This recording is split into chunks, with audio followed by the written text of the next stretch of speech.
Como deve ser o Currículo Nacional do Ensino Médio? E as suas diretrizes? Veja agora no programa mensal da TV com TE.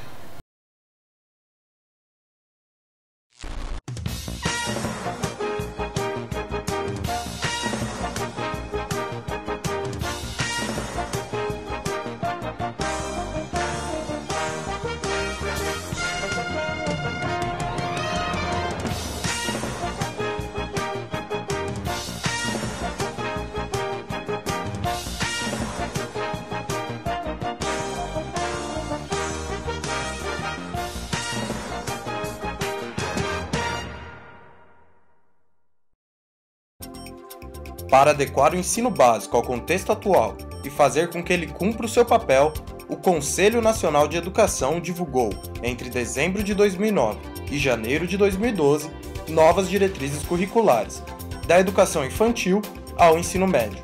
Os documentos seguem a Lei de Diretrizes e Bases da Educação Básica, de 1996, mas buscam atualizar para uma nova realidade educacional, econômica, social e mundial.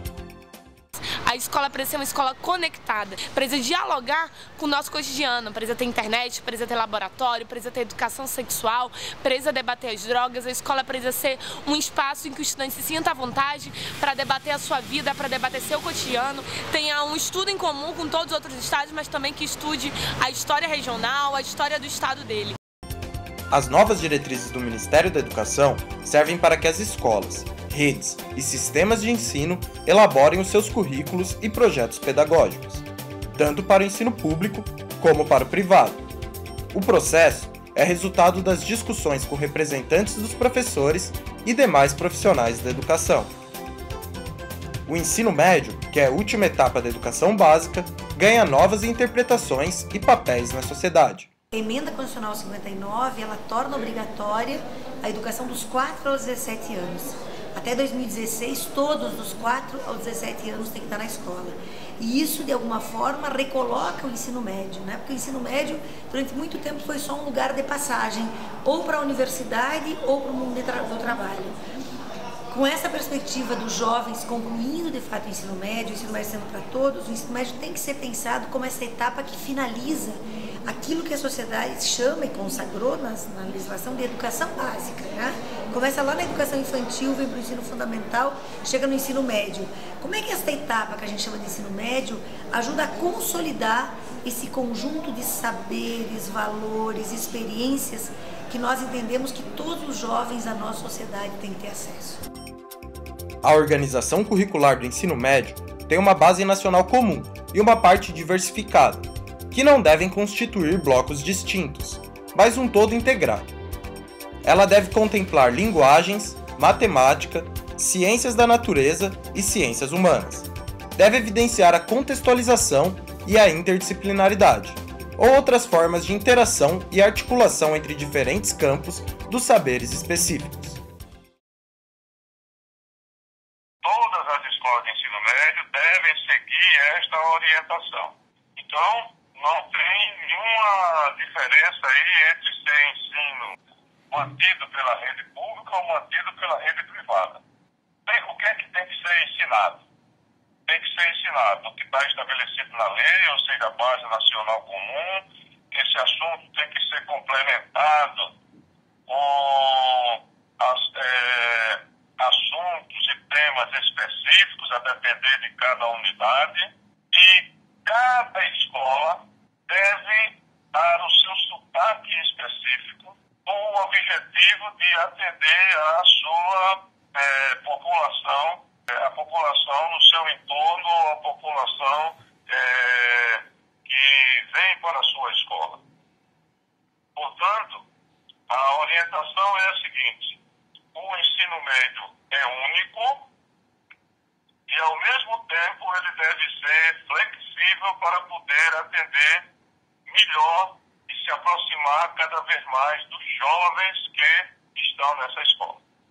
Uma das preocupações é tornar o ensino médio atrativo, despertando o interesse e evitando a evasão escolar. Para isso, o próprio funcionamento da escola está sendo repensado. a visão da educação bancária de Paulo Freire, de uma pedagogia bancária, em que tu deposita no outro um conhecimento. Não, jovens que têm que ser protagonistas do seu processo. Então nós estamos todos diante de indagações. Vai pouco a pouco modificar a estrutura do que está acontecendo na sala de aula. Porque se a informação ela era de um para todos, do professor para os seus estudantes, ou se era do livro para o estudante, e o livro completamente plano e unidimensional, com a entrada das mídias, e que pouco a pouco vão chegando de várias formas, seja através do próprio celular, que muitos dos nossos estudantes inclusive já têm, essa informação ela não é mais um para um. Nós daqui a pouco estamos vivendo um campo que é todos para todos. As diretrizes do Currículo Nacional do Ensino Médio também trazem para a sala de aula questões como os direitos humanos e a educação ambiental. Alguns projetos de lei buscam acrescentar novas disciplinas em algumas regiões do país. Um exemplo é a educação financeira, que poderá ser obrigatória nas escolas do Rio de Janeiro.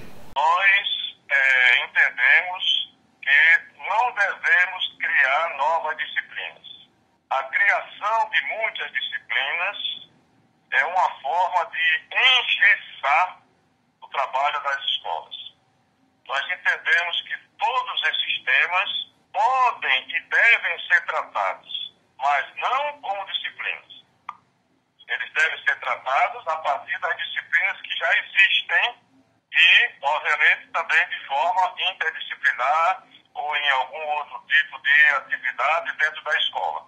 Nós entendemos que é necessário cumprir o que estabelece a Lei de Diretrizes de Base da Educação Nacional, que é dizer exatamente o seguinte: cabe à escola a organização do seu projeto político-pedagógico. Portanto, nós podemos sugerir que assuntos sejam tratados, mas não devemos interferir na forma de tratar esse assunto dentro da escola. Ensino técnico, educação de jovens e adultos e outras modalidades de ensino também são citadas no documento. Mas a discussão principal é com relação ao papel do ensino médio em sua totalidade. E essas respostas não podem ser respondidas com afirmativas que sejam homogêneas para todo o território nacional. Tá?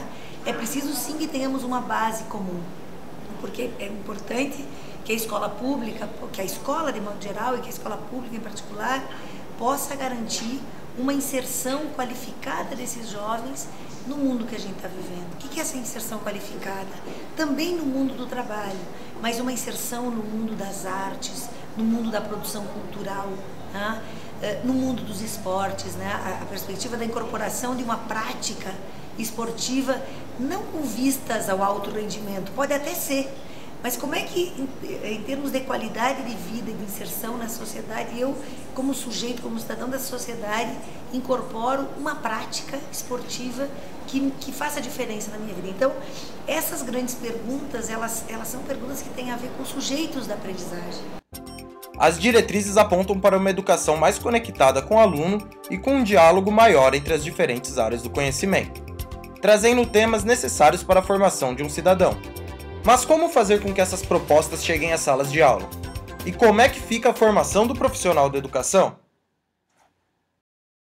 Daqueles daquelas que ingressaram na carreira, temos que cuidar da política de formação continuada.